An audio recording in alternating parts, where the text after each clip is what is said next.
नमस्ते। बाबा विशुद्धानंद जी की गुरु परंपरा की ओर से मैं प्रोफेसर अनिरुद्ध मुखर्जी आप सभी को बहुत-बहुत स्वागत करता हूँ।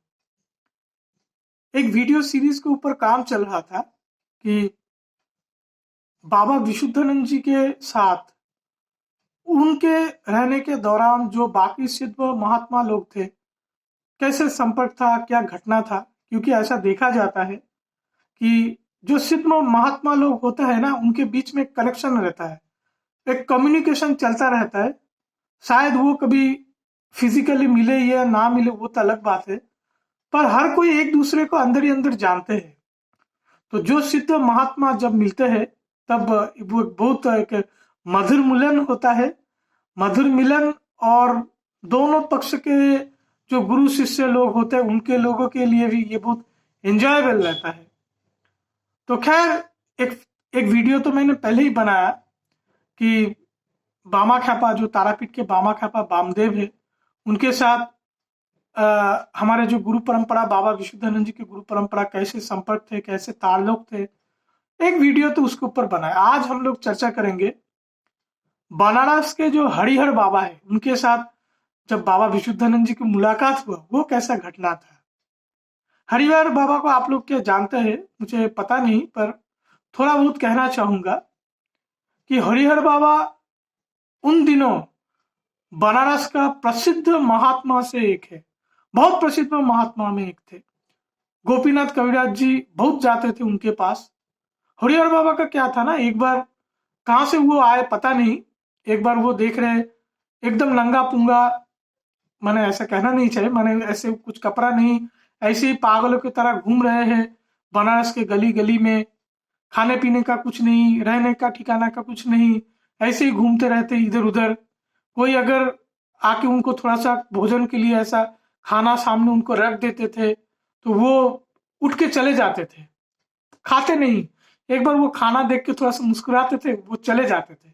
ऐसे ही मतलब पागलों की तरह वो घूमते रहते थे, माने जैसे लोग कुछ होते हैं ना रास्ते में। तो उन दिनों क्या था, ऐसे वो जब वो बनारस शहर में वो घूम रहे हैं, कुछ बच्चे लोग थे, उनको देख के ऐसा पत्थर मारने लगे। ठीक है, तो पत्थर मारने लगे, उनको खिंचाई करने लगे, और वो भी कुछ को रिएक्ट नहीं। कभी कभी ऐसा हुआ एक पत्थर उनको लग गया और खून बह रहा है। अब बच्चे लोगों उसका वो ऐसा उतना मैच्योरिटी नहीं है, ऐसा चल रहा है। और तभी जब ये घटना घट रहा था, तब बनारस के एक प्रसिद्ध एक संत थे कृष्ण स्वामी जी। तो कृष्ण स्वामी जी कहीं पे वो भाषण दे रहे थे और लोग सब इकट्ठा हुए थे।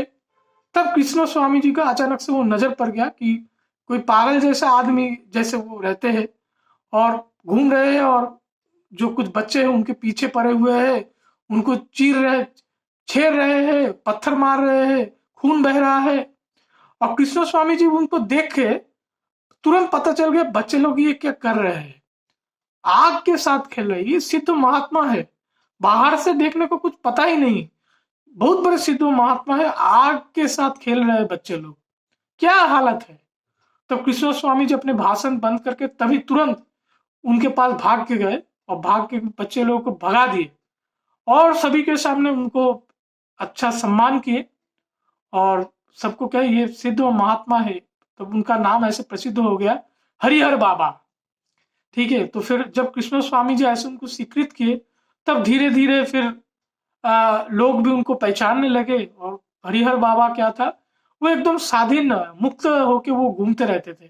कभी बनारस के इस घाट में, कभी गंगा के इस घाट में, गंगा के इस घाट में, कभी कभी गंगा में वो ऐसे सत माने गंगा के पानी में वो ऐसे सोते सोते भासते भासते वो पानी में ही वो टहल रहे हैं, पानी में ही घूम रहे हैं, घंटा घंटा पर गंगा जी में वो खेलते थे।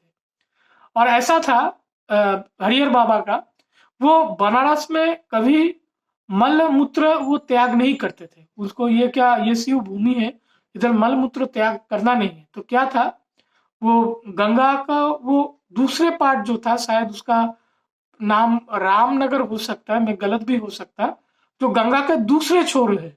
तो गंगा वो स्विम करके दूसरे छोर में जाके वो मल मूत्र त्याग करते थे और फिर वापस आते थे बनारस के घाट में। तो ऐसा हरिहर बाबा का शिव भूमि काशी के लिए इतना श्रद्धा था। और धीरे धीरे लोग उनको जानने लगे। बहुत बहुत बहुत उनका प्रसिद्ध था।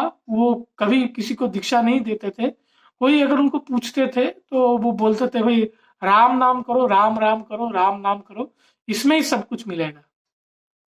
तो ऐसे प्रसिद्ध हरिहर बाबा का गोपीनाथ कविराज जी भी उनको जानते थे, मालूम है। तो ऐसा सब चल रहा था।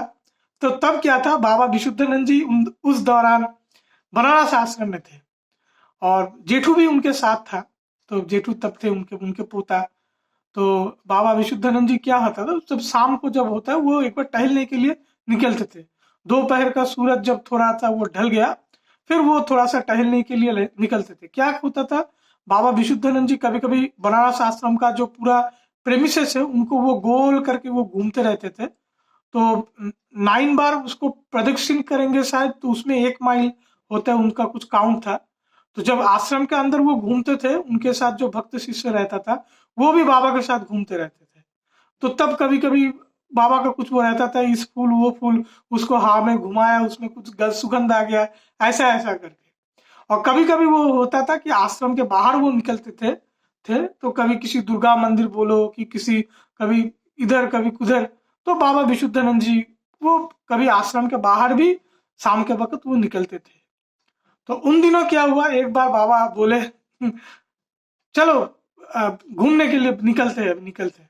तो मेरे जेठू गुरुजी मेरे, तो वो भी बाबा विशुद्धानंद जी के साथ चल पड़े। तो उन्होंने आंखों देखा बात मुझे वो कहे कहे क्या है कि बाबा जी जा रहे तो बोले थोड़ा सा ये ले लो, थोड़ा सा जलेबी जलेबी ले लो, बहुत जलेबी ले लो, किसी को कहा। तो एक मिठाई की दुकान से बहुत सारा जलेबी वो ले लिए और जा रहे जा रहे जा रहे, कहाँ जा रहे, हरिहर बाबा के मिलने के लिए। ठीक है, तो फिर ऐसा करके, तो हरिहर बाबा का क्या था तभी, तो वो शायद किसी नौका में वो रहते थे गंगा के ऊपर। तो ऐसा फिर वो बाबा विशुद्धानंद जी गए, किसी नौका में वो चढ़े और उनके साथ कुछ लोग थे, जेठू भी थे उनके साथ। और जाके हरिहर बाबा जहाँ पे वो रह रहे उधर जाके वो नौका भिड़ाए। वो एक बड़ा नौका था। तो फिर उधर जाके फिर बाबा विशुद्धानंद जी उनके पास पहुंचे। तो हरिहर बाबा बाबा विशुद्धानंद जी के देखते ही वो उठ के खड़े हो गए और बाबा विशुद्धानंद जी मुस्कुरा के बोले, कैसे हो हरिहर, अच्छा है, ये लो तुम्हारे लिए जलेबी लेके आया है। तो हरिहर बाबा जी एकदम माने एकदम गदगद होके वो जलेबी वो लिए, हाथ में लिए और ऐसे अपने सिर पे वो उसको रखे और बोले ये प्रसाद है। तो वो, आप खाने पीने के मामले में आपको पता है हरिहर बाबा कुछ उतने खाते पीते भी नहीं थे, ऐसे ही वो घूमते रहते थे।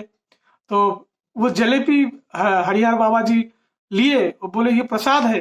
तो वो खुद भी कुछ खाए और अब जो सब नौको बिहार में दूसरे लोग भी थे सभी के वो बांटे, बोले ये प्रसाद है, ये प्रसाद है, ये लो ऐसा ऐसा करके।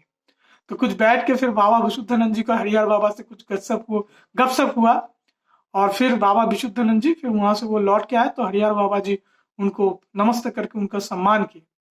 और जब बाबा विशुद्धानंद जी वापस आ रहे थे तो वो बोले कि ये हरिहर जो है ये एकदम इधर ये ज्यादा दिन अभी ये नहीं रहेगा, क्योंकि जो विष्णु लोक है, विष्णु धाम है, वहां पे हरिहर बाबा का जो पूर्ण अंदर अंदर का जो सत्ता है वो विष्णु लोक में वो स्थित हो गया।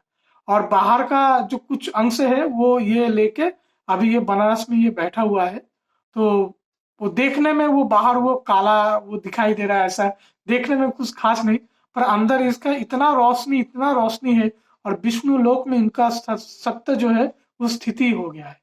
तो अभी वो ज्यादा दिन इधर वो रहने नहीं आले हैं, बहुत जल्द उनका शरीर वो त्याग करके वो निकल जाएंगे। तो जैसे ऐसा करके बाबा विशुद्धानंद जी वो टिप्पणी करते करते हुए फिर वापस अपने विशुद्धानंद कानन आश्रम में आ गए। और जैसे उन्होंने कहा ऐसे ही कुछ दिनों बाद फिर हरिहर बाबा का देहांत भी हो गया। तो ये सारा जो घटना घटा था वो जेठू के आंख के सामने घटा था। और जेठू कहे कि ये सब देखने को मुझे मौका मिला और जो घटनाएं मुझे अपने गुरु से सुनने को मिला वही घटनाएं बस मैं आप लोगों के साथ भी शेयर कर रहा हूँ, क्योंकि गुरु शिष्य परंपरा तो ऐसे ही चलता है। यही आध्यात्मिक भारत का संस्कृति है। खैर आज के लिए इतना ही। आप लोग सब बहुत अच्छे रहिए। नमस्ते।